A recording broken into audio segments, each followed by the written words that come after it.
کربلا میں ہونے والا معاملہ بھی تو ایک دہشت گردی کا معاملہ ہے، اور وہ تو اہل اسلام کے درمیان ہوا تھا۔ تو ہم یہ کہہ سکتے ہیں اور یہ کہہ کے بری ذمہ ہو سکتے ہیں کہ اسلام میں تو ایسا کوئی حل ہے ہی نہیں، کوئی معاملہ ہے ہی نہیں، یہ تو آج کی پیداوار ہے، ہم پہ الزام لگایا جاتا ہے۔ بسم اللہ الرحمن الرحیم۔ بات ہو رہی ہے اسلاموفوبیا کی۔ حضور اکرم صلی اللہ علیہ وبارک وسلم نے جب اسلام کی دعوت دینا شروع کی تو مخالفین نے اس کا مقابلہ کیا، تو وہ مقابلہ نہیں تھا کہ اسلام کے اخلاق کے اندر، تعلیمات کے اندر اتنی بلندی تھی۔ جیسے اسلام کا عقیدہ توحید ہے، تو یہ اللہ تعالیٰ کی وحدانیت بھی ہے اور اس کی عبودیت بھی ہے، انسان کو اس سے اسلام نے جوڑا ہے، اور اس کے ما سوا جتنے معبود ان کے تھے ان سب کی نفی کرتی۔ صحیح۔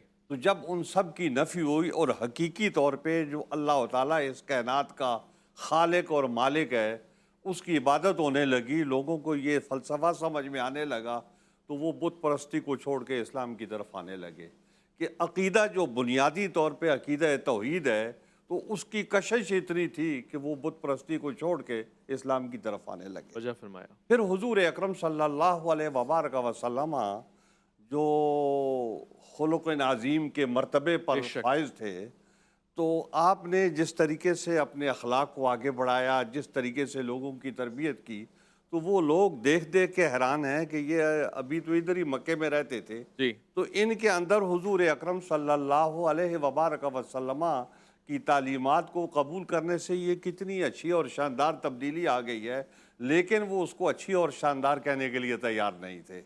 وہ یہ بات کہتے تھے کہ ہم اس پر ہیں کہ وجدنا آبانا، تو وہ پرانی تہذیب جو تھی وہ اس کو اختیار کیے ہوئے تھے، پرانا عقیدہ جو ہے اس کو اختیار کیے ہوئے تھے۔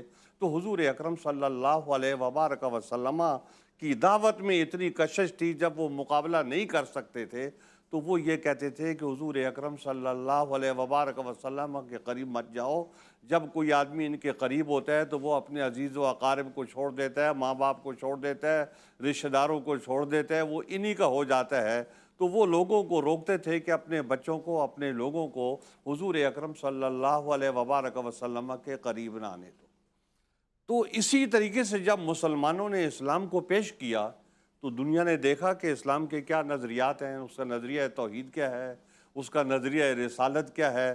پھر اس کے علماء جو اس طریقے سے پھیلے ہوئے روئے زمین پر، اور وہ اسلام کی دعوت دے رہے ہیں۔ اور یہ بات یاد رکھیں کہ اسلام کی بنیادیں جو ہیں ان میں علماء کا کردار ہے۔ کردار اس لیے ہے کہ آپ دیکھیں ہمارے ہاں 4 اصول ہیں، جی۔ ایک ہے قرآن حکیم ہے اور دوسرا کتاب اللہ ہے، یہ تو آپ کتاب سمجھے اللہ اور قرآن آسمانی حکیم۔ ہیں، جی۔ یہ تو آسمانی ہے۔ اور 2 چیزیں ایسی ہیں کہ جو علماء سے متعلق ہیں، ایک اجماع اور ایک قیاس ہے۔ تو یہ دونوں چیزیں جو ہے یہ ایسی ہیں کہ ہر دور میں اسلام کے ساتھ یہ جڑی رہیں گی، اور مسلمان جو علماء جو ہیں وہ ان کا ایک خاص درجہ رہے گا اسلام کے اندر جو ہے۔ تو اب ان علماء کرام نے جب اسلام کو پھیلایا، ان کی اشاعت کی، ظاہر ہے یورپ بے وقوف نہیں ہے، وہ اپنے معاملات کو سمجھتا ہے اور اسلام کو بھی سمجھتا ہے، تو اس نے اسلام کی جو عالمگیریت ہے اس کو روکنے کے لیے وہ اس نے بندوبست کیے ہیں۔ جی۔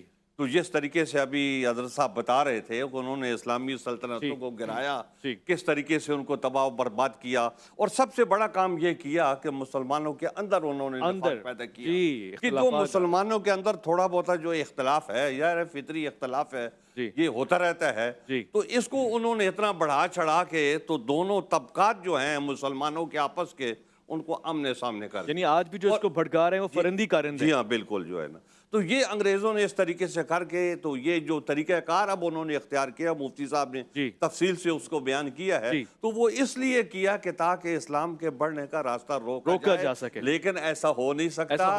اسلام کے اندر خوبیاں اور کمالات اتنے ہیں کہ یہ جیسے جیسے مسلمان اس کو پہنچاتے جائیں گے وہ آگے قبول ہوتا جائے گا۔ یہ تلواریں چلاتے رہیں، بم چلاتے رہیں، لیکن اسلام زبانوں سے اور دلوں سے پھیل رہا ہے۔ اب رہ گئی بات یہ کہ حضرت امام حسین علیہ السلام کی جو آپ نے کی ہے، تو ظاہر ہے کہ یہ ایک بڑا اختلاف ہے اور یہ ایک بڑا ظلم ہوا ہے، اور اس ظلم کو امت کبھی نہیں بھول سکتی۔